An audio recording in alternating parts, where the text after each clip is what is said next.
aqui nós estamos. Eu acho que agora é o pastor Lucas. Cadê o pastor Lucas? Olha, pastor! Rapaz, tudo bom? Tá tranquilo, mano? Tudo bem, graças a Deus.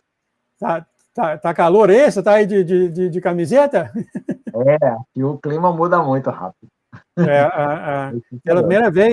primeira vez essa semana, nós fomos sair, bateu frio. Nós começando a colocar jaqueta, tá começando a bater frio aqui, por incrível que pareça. Não é tão frio assim no outono, antes do outono, mas aqui está. Muito bem, pastor. Nós temos o senhor aqui, o senhor tem um tempo aí até razoável, e o profeta não pode estar aqui, o pastor não pode estar aqui. Vou fazer uma oração sobre o senhor, eu vou cair fora.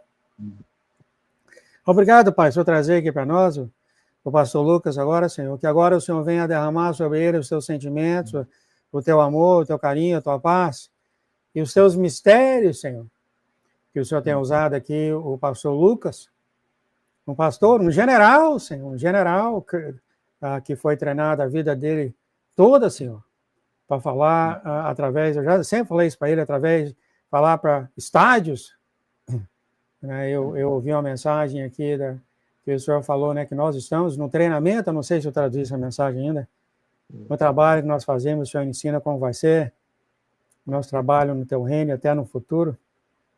É que nós temos aqui, o senhor tem trazido aqui para essa igreja o pastor Lucas, um profissional, um professor, que nos ensina de maneira educativa os teus reinos, os teus mistérios, um verdadeiro general aqui para nós, um privilégio para todos nós. Deixa eu derramar sobre ele, então, os teus conhecimentos, que a tua mão direita seja a cabeça dele, e ele venha falar os teus mistérios agora para os teus filhos aqui ao redor do mundo, aqueles que estão ouvindo, Senhor. Muito obrigado, Senhor, muito obrigado por trazer aqui para nós, então, nesse dia de hoje, o pastor Lucas. Em nome de Jesus, agradecemos pela tua presença aqui, Senhor, e pela tua bênção sobre o pastor, e sobre a filha dele, a Leide, sobre a casa dele, e em tudo que ele fizer, seja muito bem abençoado. Em nome de Jesus, amém, amém e amém. Amém. Glória a Deus. A paz do Senhor Jesus, irmãos, para todos, tudo bom? Então, hoje vamos aqui fazer um levantamento aqui do que nós já temos aprendido através da palavra de Deus, né? Nós sabemos que a coisa mais importante nesses últimos tempos não é saber as profecias ou saber sobre datas, né? É estar com o coração purificado, transformado. E nós tratamos muito sobre a questão do coração aqui, porque o nosso coração tem que estar na presença de Deus dia e noite, porque o processo de Deus, ele não para, né? E é algo que precisa chegar ao seu ponto completo, né? Que Paulo fala, chama a estatura do varão perfeito, a unidade da fé. A nossa capacidade de amar a Deus tem que crescer e amar ao próximo, né? E adquirir essa força, esse poder espiritual não é fácil. Não é uma obra que nós conseguimos com o nosso esforço, mas sim com a nossa rendição. E significa que cada momento da sua vida você apresenta para Deus o seu coração.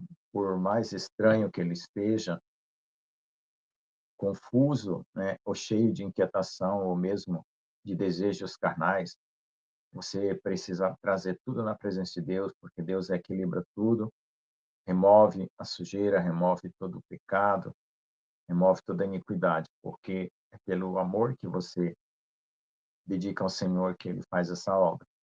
Então, que nós possamos crescer na graça e no conhecimento e no amor de Deus, para com o próprio Deus, né, e para com os outros.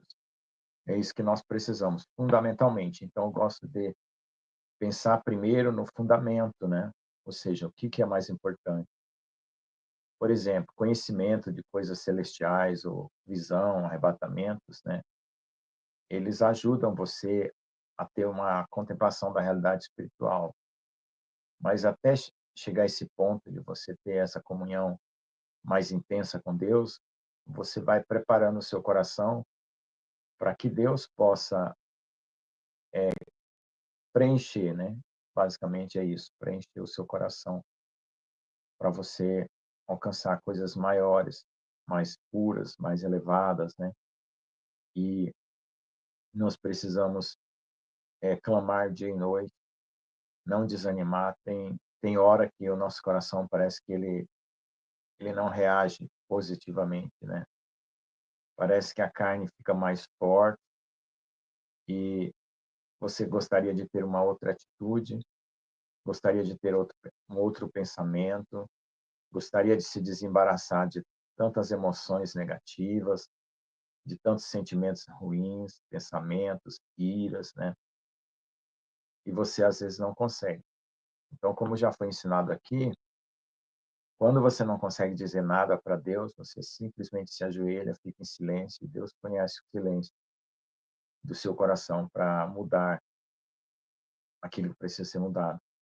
E cada etapa que a gente vive, a gente ganha um novo degrau. Aquilo que já ficou para trás já não volta mais, mas tem outros processos que vão aparecendo no nosso coração. E normalmente a nossa mente não entende esses processos, porque coisas do coração, elas têm uma outra lógica, vamos dizer assim, não cabe no raciocínio humano, né? E principalmente as coisas espirituais, as coisas do céu, são profundas. Então, é é um rio que a gente tem que continuar mergulhando, né? E como a gente tem que viver a nossa vida diária, a gente tem que fazer as coisas que a gente já tem como obrigação, vamos dizer assim, como coisas para poder a gente sobreviver, trabalho, família. A gente sabe que a gente tem que fazer isso sem perder a comunhão com Deus, sem perder o foco. E a gente sabe também que as pessoas precisam viver pela palavra, né? A palavra de Deus, ela tem que fazer parte do seu conteúdo. Ela tem que estruturar a sua mente, o seu coração, e não ser uma coisa, como fosse um rótulo, né? Esse testemunho que a irmã Julinha contou aí, sobre esse julgamento, o que que acontece? Deus, ele não pode estar apenas na sua boca, nas suas palavras, você falando palavras bonitas, tem que estar no seu coração intimamente.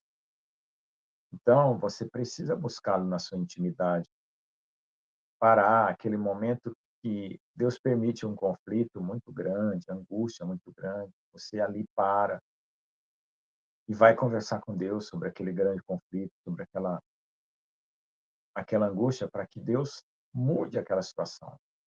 E a alegria, ela brota, né? A alegria, ela brota depois que você passa para Deus qualquer problema que você tem.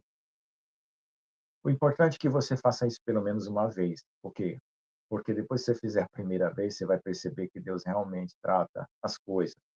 E quando surgir a segunda e a terceira vez, você já vai de volta para Deus e vê que Deus também trata. E ali você já não perde mais aquela sequência. Você vai adquirindo confiança, porque você, sempre que tem algum problema, você recorre ao Senhor. E nós precisamos ser trabalhados, tratados, né, como vaso, como fala, né, vaso da mão do leite. Porque a gente não pode deixar a rebeldia entrar no nosso coração. O inimigo, ele lança muitas setas de medo, de culpa, de acusação. Mas quando você percebe que aquilo está acontecendo, o segredo é você perceber, né? Você não aceitar. Quando você percebe, você já se põe de joelho.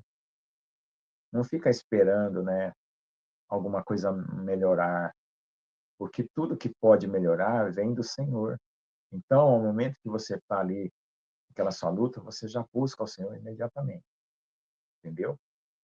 Então, vamos aqui agora ler sobre o profeta Daniel, para que nós estejamos firmes, né, sobre as coisas que virão. Ultimamente, né, a gente tem parado de falar mais assim sobre como tratar o coração, porque já foi ensinado tanta coisa aqui, né? E agora a gente está alertando para que as pessoas não fiquem confundidas, né, envergonhadas com a sua própria vida em relação à volta do Senhor, né? E também se prepare para o que está por vir.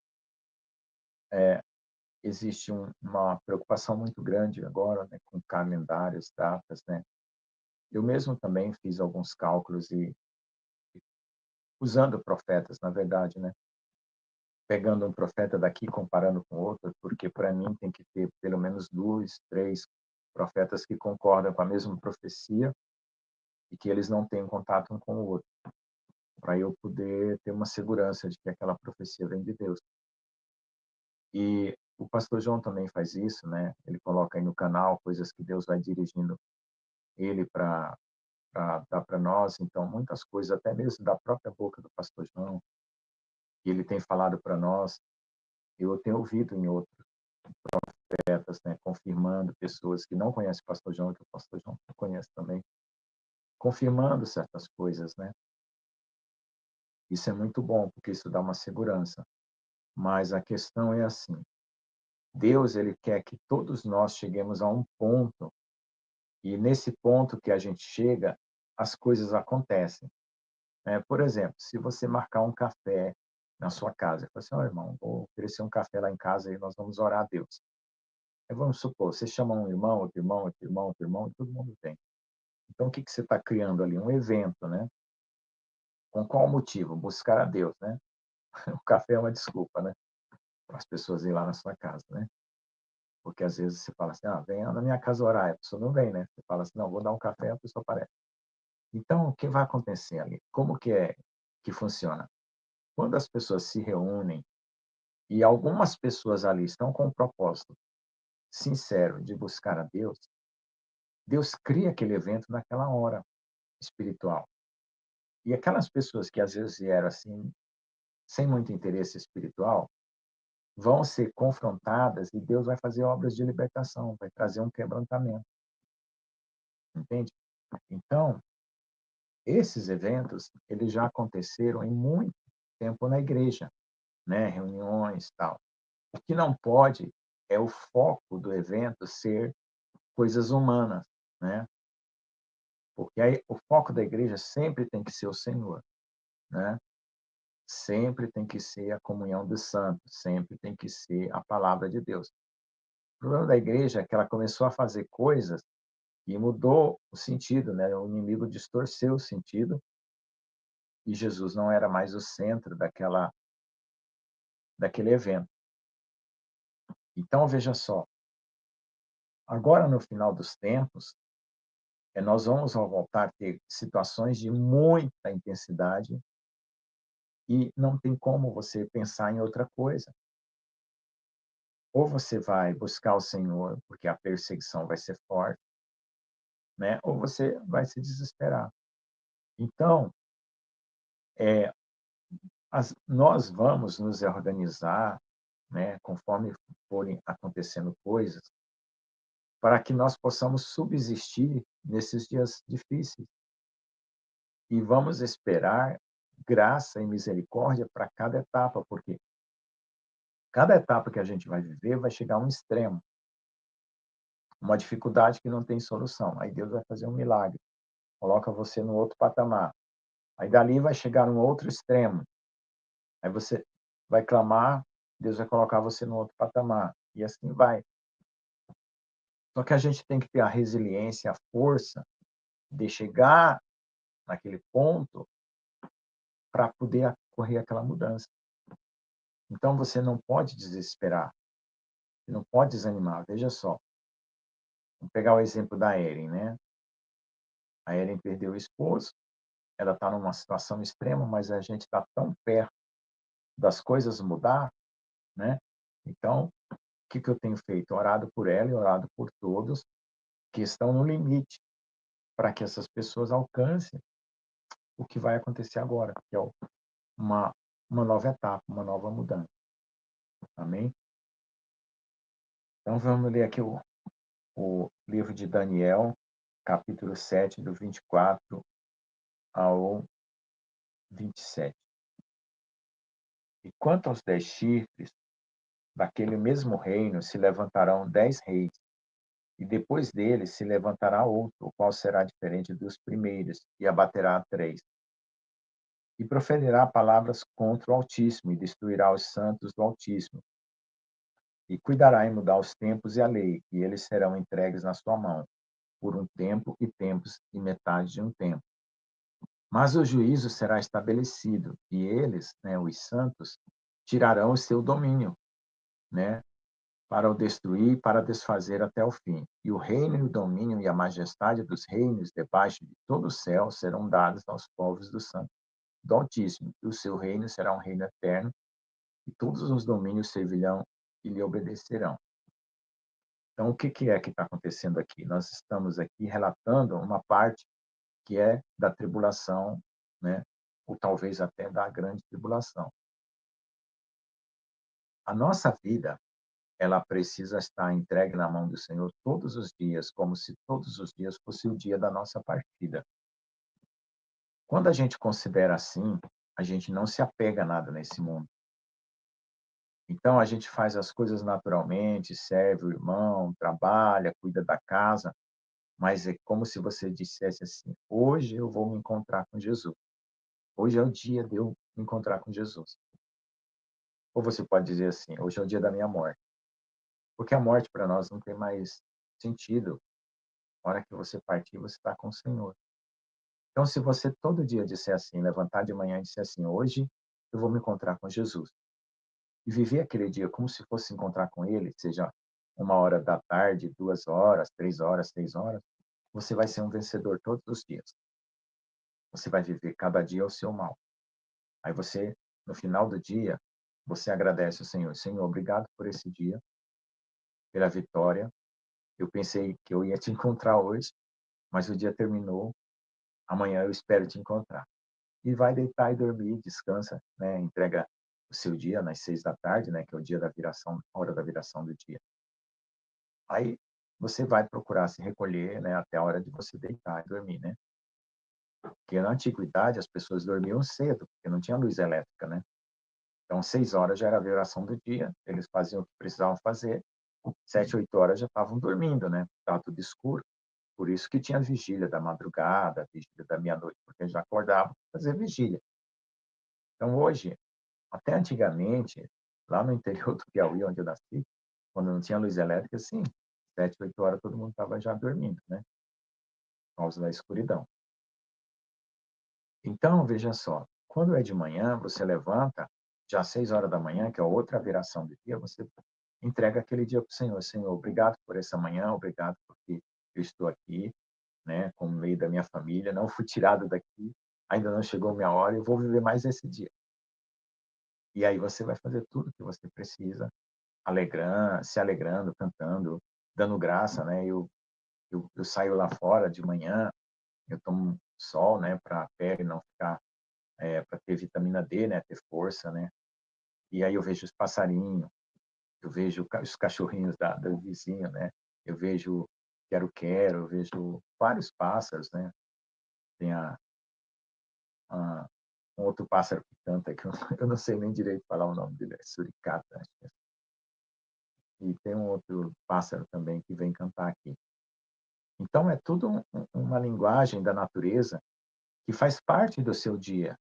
É como um quadro, né, que tem uma pintura, né, que vai ali completando o seu dia, né. Aí eu essa hora que eu já levantei lá fora, eu já fiz o café, né, porque sou eu que levanto de manhã e faço café, né, organizo alguma coisa, eu vou lá e depois venho para orar, buscar Deus, ler a Bíblia.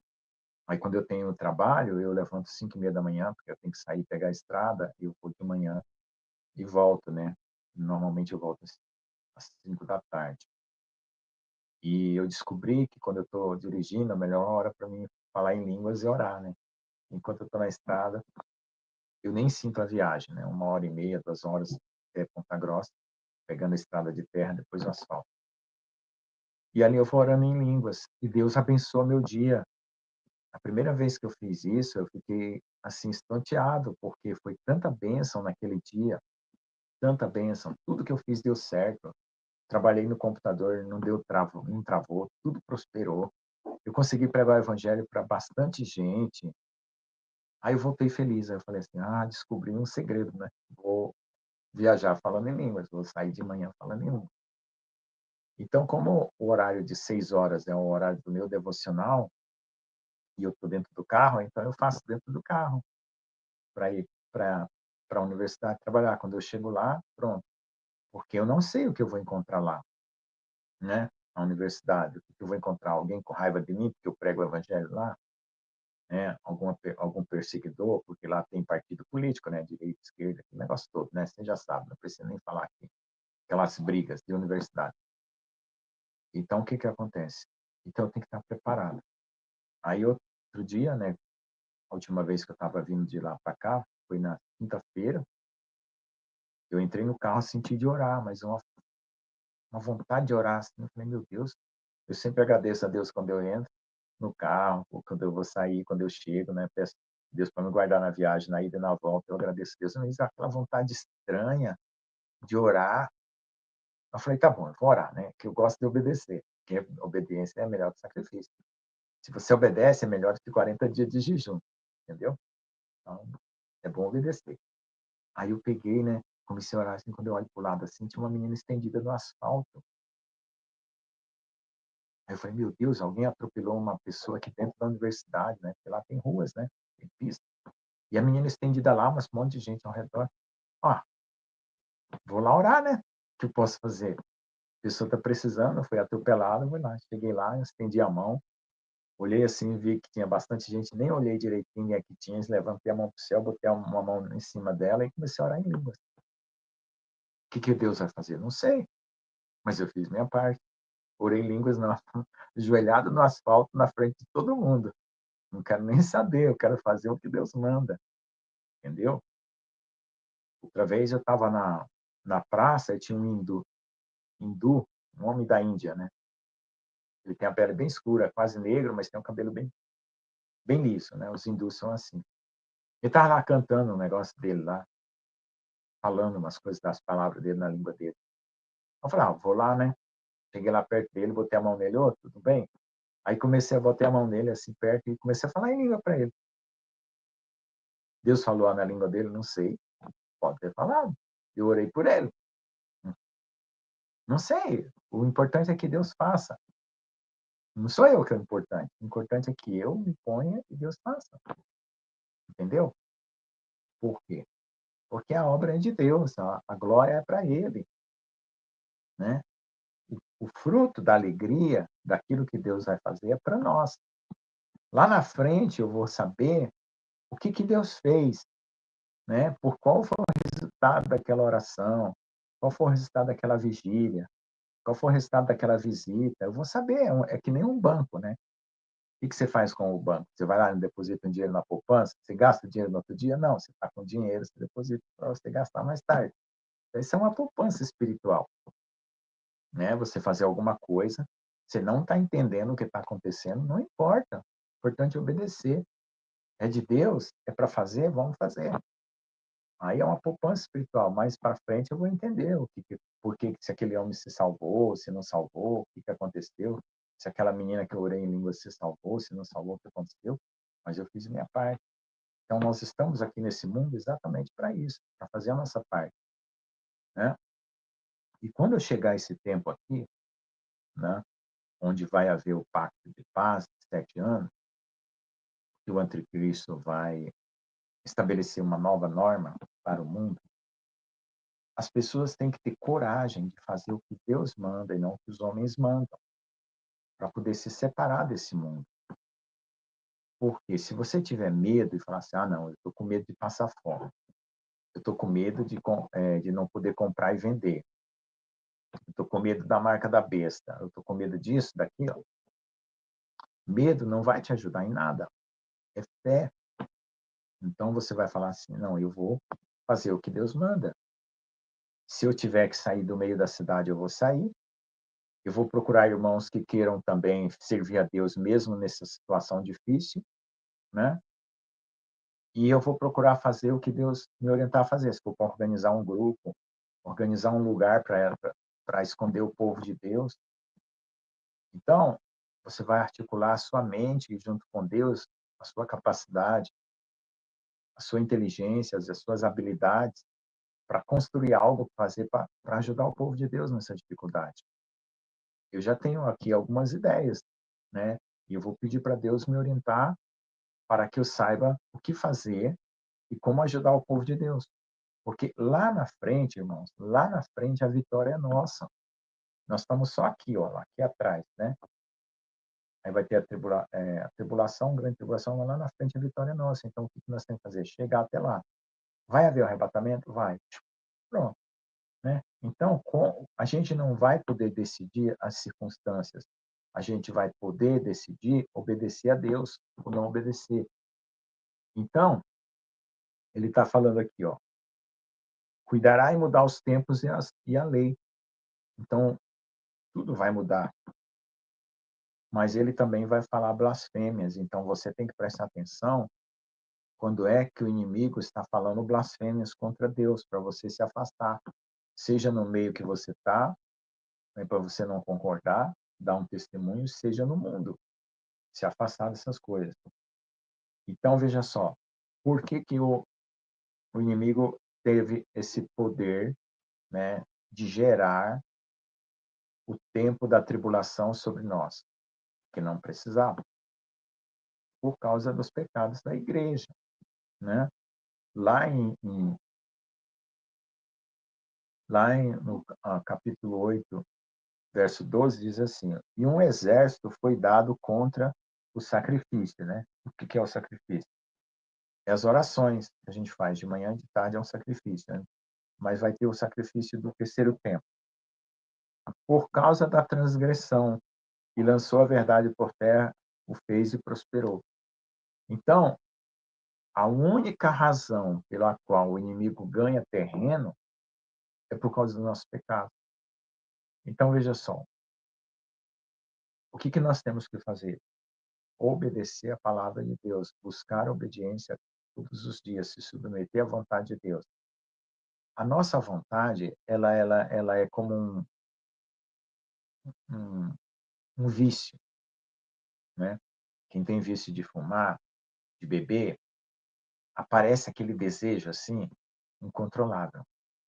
Aí a pessoa tem que acender um cigarro e fumar, ou então de ir lá beber. Se você resiste a cada vez que uma coisa surge na sua mente, seu coração, ela vai perdendo a força. É que nem um cachorro que vai vir comer na sua casa, você não dá comida. Ele vai emagrecendo, emagrecendo, e ele morre. Entendeu? Então, não estou falando isso para vocês fazerem isso com os cachorros, não, porque os cachorros do vizinho aqui, eu dou comida toda vez que ele vem. Eu estou falando assim, um bicho espiritual que está ali. Então, você tem que deixar ele morrer, não ir lá fazer. Então, sentiu vontade de fazer uma coisa que não é de Deus, se ajoelhe. Eu falei para um cara que ele estava bebendo muito. A mulher dele tinha largado dele, ele estava deprimido, os filhos não queriam saber dele, ele andava pela rua bebendo. Eu falei para ele, ó, na hora que você sentir vontade de beber, vai orar. Entra no seu quarto e ora. E clama a Deus. Fala, Deus, estou com vontade de beber. Me ajuda aqui, estou com vontade de beber. Eu estou desesperado, eu estou ansioso, eu estou angustiado, eu estou triste. Então, tudo que você levar para Deus, ele tira de ruim. Tudo, tudo, absolutamente tudo. Basta você procurar Deus. Como diz, por que as pessoas não se curam? Porque não procuram o médico, né? Que é Jesus. Mas no mundo a gente às vezes não tem dinheiro para pagar o médico, né? Mas Jesus, né? É amor, é de graça, né? Ele dá o amor dele sem cobrar nada. Então basta você procurar ele, ele é o médico dos médicos. Mas eu tenho uma doença que Deus não cura, Deus tem um propósito. Um dia ele vai curar. Você sabe por que Deus não cura todo mundo? Porque um dia ele vai curar todo mundo. Entendeu? Porque não é o tempo. Quando vem a vida eterna, todos vão ser curados. Então não precisa curar todo mundo. Deus usa as coisas para trabalhar em você. Entendeu? Um dia, vai acabar todas as doenças. Um dia Jesus vai voltar, vai acabar tudo. Um dia o mal vai acabar. O anticristo vai morrer, vai ser destruído. Entendeu? Então, o que a gente não pode é estar no meio deles para ser destruído. É bem isso. E como é que a gente faz isso? orando, buscando, jejuando, né? Fazendo tudo que Deus pedir. Que Deus pedir para você, você faz. Procura ouvir a voz de Deus no seu coração, ele fala. Eu tive muitas dificuldades para aprender a conhecer a voz de Deus, né? Porque não me ensinaram. Eu sofri muito para aprender a conhecer a voz de Deus dentro de mim. Quando eu era garoto, eu tinha uma voz de Deus já dentro de mim, depois que eu descobri, eu fui prestar atenção que eu já tinha. Porque quando eu ia fazer uma coisa, vinha um conselho, a voz de Deus é como um conselho, assim, suave dentro do seu coração.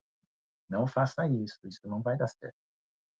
Bem assim, uma voz bem clara, calminha assim, não faça isso, isso não vai dar certo. Pronto, entendeu?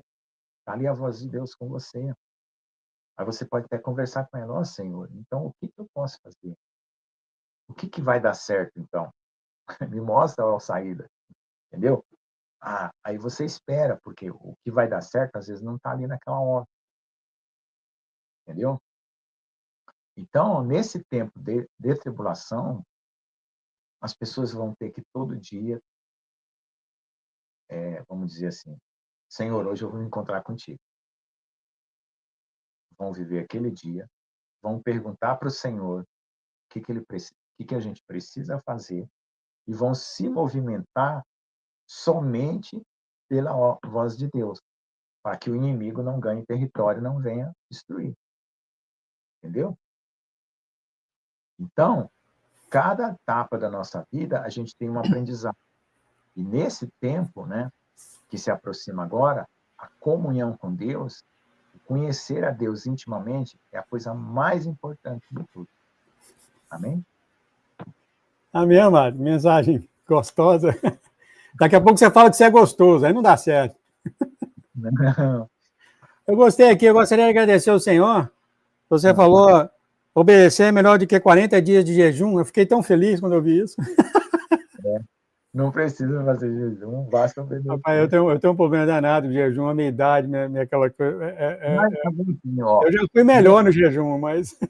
Ó, quando eu faço jejum de 3 dias, inflama todo o céu da boca, meus dentes começam a inchar, assim, ó, tudo, tudo, tudo. Uma vez só, quando eu vim do Brasil para cá, estava sozinho, minha família ficou no Brasil, fiquei na casa de um amigo meu, eu fiz jejum de 3 dias, foi horrível, horrível, 3 dias, nunca mais. Mas eu já É. fui melhor quando era mais novo, né? Estou nessa caminhada de 40 anos, era mais novo, fazia... Agora com 64 anos e mais essas coisas, é complicado, mesmo menos meio período. É, é Então eu verdade. fiquei feliz, né? Falou de obedecer, né? Fiquei feliz. É, ninguém... Achei interessante você falar um negócio que há muito foco em profecia, né? E quando eu comecei essa caminhada aqui, eu falei que, já falei, os irmãos já sabem, né? Quando começou o canal aqui, o Senhor falou isso, eu nunca esqueci, que há aqueles que conhecem todas as profecias, as coisas que vão acontecer, eles vão ser deixados para trás. Eu nunca esqueci isso, você vê que eu fiquei chocado, né? Como é que é? É, O que o senhor é. pode falar sobre isso, irmão? Porque é o seguinte, conhecimento não muda o seu coração, né? Você saber datas e não estar preparado, porque naquela parábola das 10 virgens, quando ele chega com as outras tolas, o que que ele fala? A tradução ali está errada. Não é eu não vos conheço, porque senão você vai confundir com aquela outra parábola que ele fala dos homens que fizeram milagres e tal, e não era de Deus. Aqueles lá eram pessoas que viviam de forma porca, espiritualmente, né? Queriam só um dinheiro, interesse, usavam o nome de Jesus. Quando ele fala para as virgens tolas, ele fala assim: eu não vos aprovo, eu não estou encontrando vocês pronta. Porque era o coração não estava pronto. Elas eram virgens, eram de Deus e tudo, vão se salvar, mas teria que passar pelo processo. Eles não estão Ah, prontos. sim. O que é pronto? É disposta. Porque assim, ó, o senhor é brasileiro, né? O senhor ainda tem as duas cidadanias. Uhum. O senhor se sente mais brasileiro ou americano? Vou ser honesto com o senhor. Hum. Eu não sei. Eu não sei. Eu não sei se já vem com a idade. Às vezes eu estou falando, eu falo uma coisa, eu não sei se eu falei português ou inglês, naquela confusão. Eu durmo, eu não sei o que eu sonhei, só estava falando. Sabe, eu tenho essa confusão na minha cabeça. Eu sei onde meu coração está. Aí é fácil falar, né? Aí no Brasil, né? Esse eu Então, sei, né? então, é exatamente isso, ó. a nacionalidade espiritual é essa, você tem que ter uma nacionalidade espiritual. A hora que Jesus fala assim, ó, chegou a hora de você ir embora daqui, porque você não é dessa terra, vamos embora. Entendeu? Vamos lá, pastor Lucas! Yeah, vamos lá, pastor Lucas! Não, porque, ó, o que acontece é que as pessoas pensam na morte, e você não precisa morrer para ir para o céu. Entendeu? A morte é uma coisa assim que a pessoa já criou um medo, né? Criou um medo. Por exemplo, toda pessoa que foi arrebatada morreu. Entendeu? Ele foi arrebatado, morreu, voltou, pegou a vida de volta, porque não terminou a caminhada. Quem teve uma EQM morreu e voltou. Então, a morte não é mais o grande problema nosso. Nem o pecado, né? Nem o pecado não é mais o grande problema. Porque toda noite o senhor morre, pastor João. O senhor não dorme? Toda hora. Morro por Jesus. Toda noite eu morro, porque eu vou dormir. A morte é como quando você vai dormir, né? Dizem, eu acho que Jesus já falou isso uma vez. Vocês falam da morte no Brasil, de morrer para o céu. Falou, no céu todo mundo vive. Quem morre aí, não é na terra, não é no céu, não. Então, dizem que a viúva é a que fica viva, né? Amém, amado. Não acredito. Passou 35 minutos. Nossa, passa rápido demais. Eu acho que ninguém fez pergunta ainda, só a Maria do Carmo falou que ela ficou 3 dias e não teve fome nenhuma. Graças a Deus, olha só. Amém. Tá com o corpo bem forte. Tá bom, né? Só faz oração, amado, para os irmãos ao redor do mundo, por favor. Amém. Ó Senhor Deus, amado Pai, Criador dos céus e da terra, obrigado, Senhor, por esse dia maravilhoso, por essa palavra, por todos os ensinamentos, por tudo, Senhor, que o Senhor está nos mostrando, nos acrescentando. Que o nosso coração tenha essa nacionalidade espiritual, Senhor. Como alguém que tem um passaporte, como o pastor João, que tem 2 passaportes, um brasileiro e um americano. Deus, que a gente não tenha nenhum apego nessa terra, nenhum, porque tem uma cidade celestial, já tem uma casa celestial para nós, já tem um bairro celestial para nós morar, já tem amigos celestiais lá nos esperando. Por favor, Pai, nos dê essa confiança de que nós não somos daqui e que esse mundo tudo passa e quando o Senhor vier, estabelecerá o reino no céu e também na terra, porque está vindo o Senhor para reinar na terra, mas também haverá aqueles que morarão no céu e os que morarão na terra. O Senhor é quem sabe qual é o galardão que cada um tem, mas que não sejamos mais como pessoas desse mundo, porque esse mundo já deu o último suspiro, vamos dizer assim. Já não tem mais nada aqui de interessante, mas apenas o cumprimento da tua palavra. Nos prepara para estarmos firmes e fortes dentro desse cumprimento, porque agora estamos bem na iminência de todas as coisas se desenrolarem de uma forma bem rápida, em nome de Jesus. Amém. Amém, amém, amém. Fazer uma oração sobre o Senhor. Muito obrigado, Pai, por ter trazido aqui os seus mistérios na boca do pastor Lucas. Pedimos agora que o Senhor abençoasse a casa dele, a Alessa e toda a família dele, Pai. Tudo que ele andar, ele seja muito abençoado em todas as orações, em todas as coisas que ele, a Alessa e a família dele fizer, Pai. Em nome de Jesus, muito obrigado, Senhor. Em nome de Jesus. Amém, amém, amém. Tchau, querido. Tchau.